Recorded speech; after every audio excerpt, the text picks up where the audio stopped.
Hello दोस्तों, स्वागत है आपका हमारे यूट्यूब चैनल में। दोस्तों, पिछले वीडियो तक हमने एक्सरसाइज 1.2 का क्वेश्चन नंबर 5 सोल्व कर लिया था। इस वीडियो के अंदर हम एक्सरसाइज 1.2 का क्वेश्चन नंबर 6 सोल्व करने वाले हैं। दोस्तों, ये क्वेश्चन सोल्व करने से पहले हम थोड़ा सा कुछ देख लेते हैं भाज्य और अभाज्य संख्याओं के बारे में। इसमें देखो क्या पूछा गया है अपने को। पहली बात तो ये है कि इसमें हमने को पूछा गया है कि भाज्य संख्याएं हैं कि नहीं है। ठीक है ना। ये अपने को दिया हुआ है कुछ संख्याएं, तो ये पूछा है कि भाज्य संख्याएं हैं तो क्यों है। ठीक है ना। तो इनके बारे में जानने से पहले हम भाज्य और अभाज्य संख्याओं के बारे में थोड़ा सा देख लेते हैं। देखो, भाज्य संख्याएं क्या होती है। भाज्य संख्या और अभाज्य संख्या, वैसे तो सबको पता होगा कि भाज्य संख्याएं वो होती हैं जिनमें एक से अधिक संख्याओं का भाग जाता हो, और अभाज्य संख्याएं वे होती हैं जिनमें या तो खुद का भाग जाता हो या एक का भाग जाता हो। ठीक है ना। लेकिन हम थोड़ा सा इसको ढंग से एक्सप्लेन करते हैं कि हकीकत में क्या होता है, कैसे होता है। ठीक है ना। देखो, पहले हम अभाज्य संख्याओं के बारे में बात करते हैं। अभाज्य संख्याएं कौन कौन सी हो सकती है। 2 हो सकती है, 3 हो सकती है, 5 हो सकती है, 7 हो सकती है, और 9 11 हो जाएगी। ठीक है ना, 13 हो जाएगी, इस तरह से। ठीक है ना।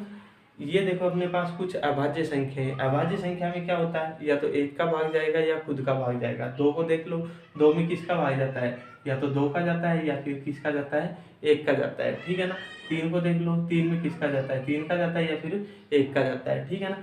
5 को देख लो, 5 में क्या है, या तो 5 का जाएगा या फिर 1 का जाएगा। इसी तरह से आगे सारी की सारी संख्याएं हैं, इनको हम क्या करेंगे, या तो उसमें खुद का भाग जाता है या फिर उसी संख्या का भाग जाता है या 1 का भाग जाता है। ठीक है ना। देखो इसके अंदर अब जैसे इसके गुणनखंड करें तो क्या हो गया अपना 2 गुना 1।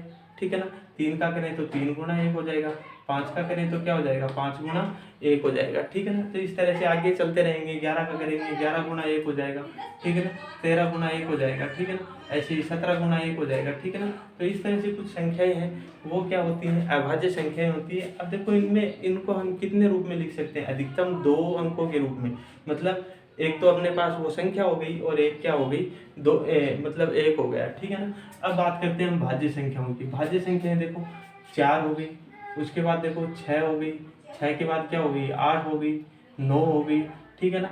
और आगे करें तो हम 10 हो गई, 12 हो गई। ठीक है ना। ये सारी की सारी क्या है, भाज्य संख्याएं। भाज्य संख्याएं वे होती हैं जिनमें खुद के अलावा और किसी संख्या का भी भाग जाता हो। खुद और एक और उसके अलावा भी किसी संख्या का भाग जाता हो, तो वो क्या होती है, भाज्य संख्याएं होती है। अब देखो 2 का गुणनखंड करें हम, तो 2 का क्या हो जाएगा, 2 गुना 2 गुना 1 हो जाएगा ना।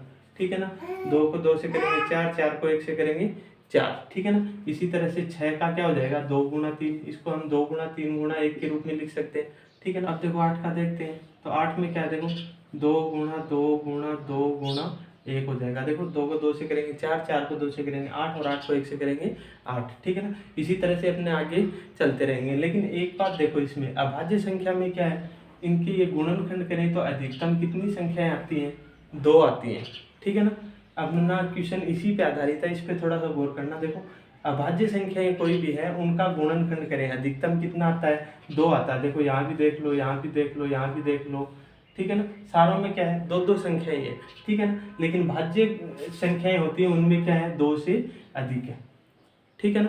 आगे बात समझ में कि अपने पास भाज्य संख्याएं होती है ना, उनका गुणनखंड हम करें तो वो 2 से अधिक संख्याएं आएंगी, और अभाज्य संख्याओं का गुणनखंड करें तो वो क्या आएगी, अधिकतम 2 आएंगी। ठीक है ना। अब देखो अपने क्वेश्चन पे चलते हैं। देखो अब लिखते हैं। देखो क्वेश्चन में क्या बताया गया है, व्याख्या कीजिए कि 7 गुना 11 गुना 13 प्लस 13, और 7 गुना 6 गुना 5 गुना 4 गुना 3 गुना 2 गुना 1 प्लस 5 भाज्य संख्याएं क्यों हैं। अब देखो सबसे पहले क्या करते हैं, हम ये वाली संख्या लेते हैं। देखो 7 गुना 11 गुना 13 प्लस 13। ठीक है ना। अपने पास ये कोई संख्या है, अब इसको देखना है हमें भाज्य संख्या है तो क्यों है। देखो इन दोनों में, देखो ये 13 है, दोनों में है। ठीक है ना। तो 13 कॉमन ले लेंगे, क्या बचा, 7 गुना 11 गुना 1 प्लस 1।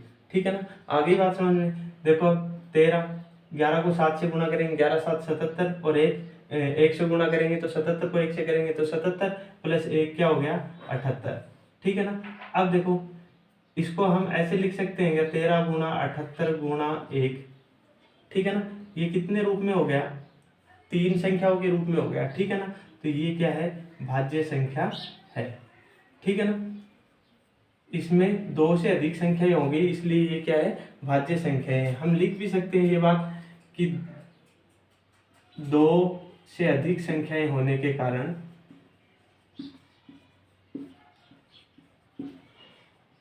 दो से अधिक संख्याएं होने के कारण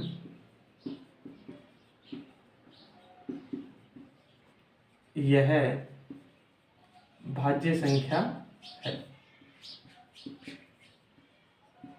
आगे बात समझ में?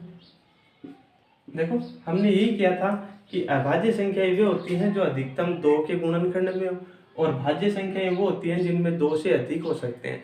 ठीक है ना। तो इसमें अपने पास क्या होगी, 3 संख्याएं आ गई, तो ये क्या है, भाज्य संख्या है। अगले वाली संख्या देखो, 7 गुणा 6 गुणा 5 गुणा 4 गुणा 3 गुणा 2 गुणा 1 प्लस 5। ठीक है ना। अब देखो इसके अंदर क्या है, 5 यहाँ भी है और यहाँ भी है। ठीक है ना। तो 5 को कॉमन ले लेते हैं। ठीक है ना। 5 को कॉमन ले लिया तो 7 गुणा 6 गुणा 4 गुणा 3 गुणा 2 को 1 से करेंगे 2। ठीक है ना। फिर ये प्लस 1 हो जाएगा। आगे बात समझ में? तो ये 5 तो है ही अपने पास। देखो 7 छीकी कितने हो गए, 42 गुणा 4 तो ये 12, 12 दूनी 24। ठीक है ना। प्लस 1। ठीक है ना। अब देखो ये 5 है अपने पास, 24 को 2 से करेंगे, 24 दूनी 48 और 48 से 72 96 96 और 4 कितने हो गए, 100। ठीक है ना। 1008 प्लस 1। आगे बात समझ में? तो इसको क्या लिख सकते हैं, 5 और ये कितना हो गया, 1009। ठीक है ना। इसको हम क्या लिख सकते हैं, 5 गुणा 1009 गुणा 1। ठीक है ना। तो यहाँ पे भी अपने पास कितनी संख्याएं आ गई, 3 संख्याएं आ गई। तो ये क्या है, भाज्य संख्या है।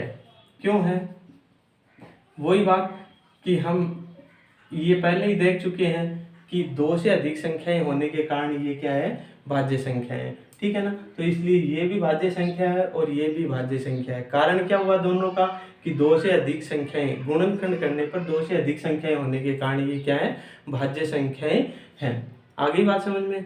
इस तरह से अपना ये क्वेश्चन नंबर 6 कंप्लीट हुआ। आगे आने वाले वीडियो के अंदर इस एक्सरसाइज का लास्ट क्वेश्चन 7 नंबर क्वेश्चन करने वाले हैं। तब तक के लिए धन्यवाद।